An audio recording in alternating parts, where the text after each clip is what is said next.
Hello everyone, Rambles-on here. Dragon Ball AF is a series that needs no introduction to those of you who have followed the channel for a bit.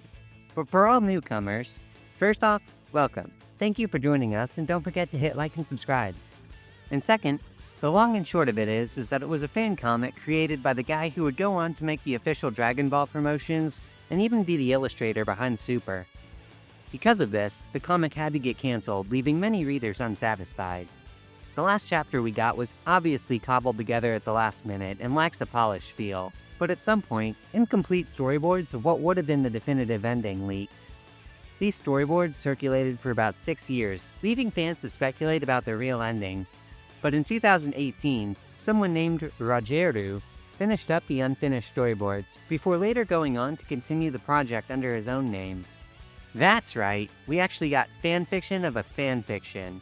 Mind blown. However, I was conflicted on how to do this video. On one hand, trying to use the unfinished storyboards as visual aids would probably make for a dull final product.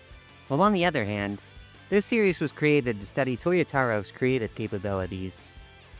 And looking at the pages created by Rogeru contaminates this motive.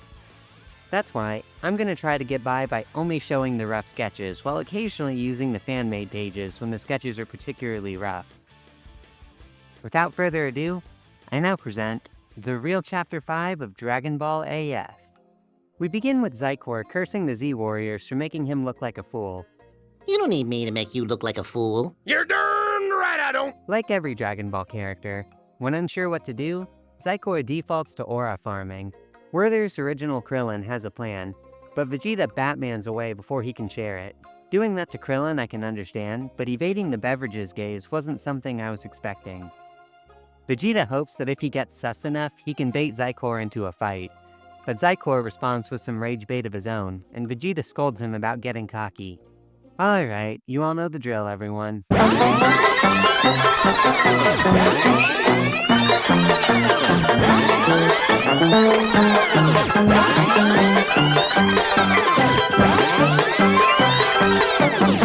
Things get real, and we see that Vegeta is now able to react to Zycor and Batman away from his punches like he's using instant transmission. Zycor starts sweating, and I'll admit, it's nice seeing Vegeta be able to put pressure on Zycor after he was getting so thoroughly trounced. He's feeling so good about it, he even busts out the Vegeta special. Just as it's looking like they'll be putting an early end to this saga, Senior Discount Krillin pipes up and reminds everyone that GT doesn't stand for Vegeta time. It turns out, Zycor's ki is still several times larger than Vegeta's. However, Vegeta is just in Super Saiyan, having not progressed to 2, 3, or 4. The beverage takes up the noble role of exposition giver, and lets us know that Vegeta started his 5 years inside the artificial hyperbolic time chamber trying to unlock a new form. But since the stamina drain gets worse with the higher number behind Super Saiyan, Vegeta instead just opted to grind his individual stats like speed, strength, and stamina instead of focusing on leveling up. Zycor is still confident that the potential of the Saiyans, the magic of the Supreme Kais, and the racism of Frieza will give him the edge he needs, but Vegeta tells him to let the Ki Blasts do the talking. Zycor resorts to hand-to-hand combat, but Vegeta still thrashes him without slowing down. And the beverage talks about the pros and cons of the different forms, explaining Super Saiyan 3 prioritizes speed, but rapidly drains stamina, while Super Saiyan 4 consumes the minimum amount of stamina but comes with the cost of speed, and that Vegeta has actually been switching between these forms so rapidly the eye can't track it, using Super Saiyan 3 to maneuver in for attacks, and then switching to Super Saiyan 4 to cut down on the amount of ki drainage. Fans of Super will recognize this as God to Blue switching, and it's just one of Toybell's many recycled ideas that made its way into canon. But that subject will have its own dedicated video coming soon. Krillin glazes Vegeta for mastering each of the Saiyan forms to the point of being able to fight in all of them efficiently. But the beverage says that there's one more form Krillin isn't taking into consideration. Vegeta starts to swell like a Baki character on steroids. He's using Broly's form, the legendary Super Saiyan. Even though that doesn't make sense since Broly's form was supposed to be something only he could do, but whatever, we'll ramble on about that later. And so Vegeta gets Zycor's back against the wall, using Super Saiyan 3 to maneuver into position to attack, switching to legendary Super Saiyan to punch, and then switching to Super Saiyan 4 to conserve ki. But Zycor hits him with the legendary anime classic, brushing himself off after taking the beating of a lifetime and saying, I see we're getting serious.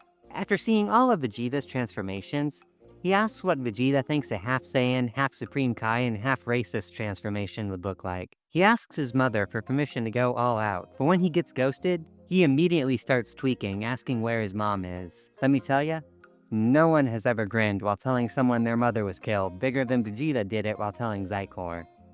Goku's long-lost kid rages, swearing he won't let Goku's child support go unpaid, and the rest are repelled by his sheer aura. Vegeta starts getting the Mark Grayson treatment, and Zycor appears, now with a Doctor Who villain-level beard, flexing on the Saiyans of Earth by dubbing his new powered-up state Super Saiyan 5. That's right. Everyone always points to this image when talking about Dragon Ball AF, but it was actually drawn by a member of the Spanish-speaking Dragon Ball community named Tablos. The Super Saiyan 5 that gives this story its reputation is actually this one. Just before Zycor makes every Wikipedia editor change Vegeta's page to was, Broly steps in, but not for the reason you think. He's only there to steal the XP. But a third mysterious figure arrives on the scene. One with his own mystic powers, who inherited the spirit of Goku. He tells the Saiyans to get out of here and revive Goku while he stalls for time. The Saiyans thank Oob and head for Dende's place where the rest of the Dragon Balls are. Zycor tries to follow, but he's stopped by Mr.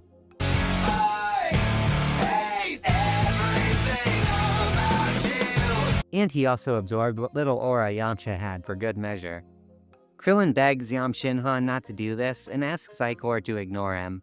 The fusion brushes this insult off, claiming his aura is strong enough to collapse the psyche of anyone not trained in the art of aura farming, but he made one slight miscalculation. The combination receding hairline and hippie ponytail has put him in so much aura debt that the aura Zycor just farmed gave him the aura advantage, and he aura diffs Yam Shinhan no sweat. Oob fires up his own aura, not wanting to be next, but Zycor says he's not about to spare Goku's young Padawan. But he falls back down to base, and Oob laughs at him for his key erectile dysfunction, while Tien Shinhan yells at Yamcha for letting his fraud genes drag them down. At Sanctuary, the Saiyans all recharge the Dragon Balls, but they can't keep their ki levels equal for the summoning ritual. Old Kai tells them to focus and treat it like a 7-way fusion dance, and Vegeta caps it off by asking Goku to come back and show him how much stronger he's gotten. In the Ryushin realm, all the Shenrons fuse together, with Goku fusing with Sin Shenron to cap off the ritual, and they head to the human realm. Everyone across all the realms cheer him on as he goes to Earth's rescue. Shenron appears and morphs into Goku, who's greeted with the warm smiles of his friends and loved ones, and we get a friendly greeting as if he never left. And that's where we leave off. So, was it a better ending to Dragon Ball AF? To that I say, depends really. For one, I'm really glad it paid off Vegeta's 5 years in the counterfeit hyperbolic time chamber.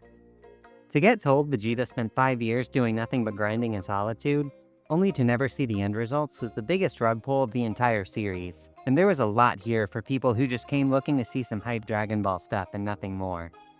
Fusion, Oob getting some action, and the transformation system getting fleshed out a little more were all things Dragon Ball characters have been starved for, even with Super giving us tastes of it.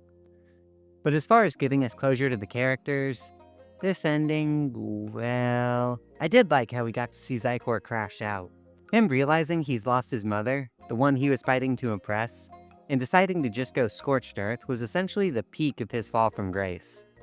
But we never get closure on his trauma, and if he overcomes it and finds a true way to fight, or if he's completely lost and has to be put down so he doesn't threaten others. Another person whose trauma we don't get a resolution for? Broly. Broly gets to exchange hands at all in this story, and that's a crying shame. Also joining the Forgotten About Trauma Club is Android 17. Unlike the others who at least got a brief wave and a nod this chapter, he flat out got nothing. Yamcha got more panels this arc than the character who drove the overarching story. Let that sink in. Yamcha. Look, I can sit here and gripe about this ending all day, but I won't, because I still feel like fighting, even if it's just fighting for the sake of fighting and not to drive the story, is still better than just standing around and talking. And props where props is due, Vegeta's form-switching hit-and-run strategy was pretty cool. You can see how he drew inspiration from Goku manually lowering and raising his power level on Namek. You may hate me for this, but I really think that we do need just one more chapter to really put this series to bed. I know that's always the ultimate copium whenever a shonen has a bad ending, It just needed a few more chapters, dude, trust. But I really think this time it was true. We got cut off just before Goku could confront the main antagonist. I know it's selfish to expect more when this chapter itself was a bonus that we are never meant to see, but I still just don't feel like there was enough material here for me to weigh Dragon Ball AF on its own merits. At the very least, we can use our imaginations to hypothesize on how this fight would have ended. Given the pattern that other Dragon Ball arcs follow, Goku most likely shows up, realizes he can't go band for band with Psychor, busts out a new technique that he learned while training off-screen, wins the fight, and instead of killing Psychor, offers him a spot in the Sea Fighters so he can settle whatever psychological issues he has and fight at max power next time. And sometime later, we sync up with the Master Roshi ending from last time. So what did I think of Dragon Ball AF as a whole? Well, I'll tell you precisely. I thought the beginning was very tightly written, quickly establishing the concept of the series, which is that everyone has moved on from their job of saving the day, but an old threat resurfaces, attempting to bring back the bygone era they represent. The idea of a bunch of current-gen fighters trying to protect their era from someone who wishes to hog the limelight for themselves is nothing new to shonen, and there's a reason it works so well. If it ain't broke, don't fix it. And while I can't say Toriyama would approve of Psychor as a villain, as Dragon Ball villains typically have an air of superiority around them, and it's kind of hard to have that if your main bad guy is constantly answering to his mommy. His backstory of being a creation of the West Supreme Kai, and everything the West Kai went through, does feel like something Toriyama could cook up. A lot of people don't talk about Toriyama's love of combing through his works to find crumbs of lore he could develop into their own side plots. And that's exactly what Toyble did with the Z-Sword sealing spell, and reinterpreting Broly's form as the endpoint for the Super Saiyan grades. That is all stuff I am fine with. In fact, I have pretty few notes about the first two chapters altogether. I'm even fine with Gohan being the main character instead of Goten, because Gohan technically does fit the bill as part of the next generation of fighters. You can actually pinpoint the exact moment where this fan story shit the bed. It's right here, on page 49 of chapter 3. Any missteps were salvageable up until this point, because introducing Goku's fusion with Shenron caused a domino effect that led to this series' downfall. The Goku-Shenron fusion made the Broly subplot necessary, and this might be controversial, but bringing back Broly was what cost this story its dub.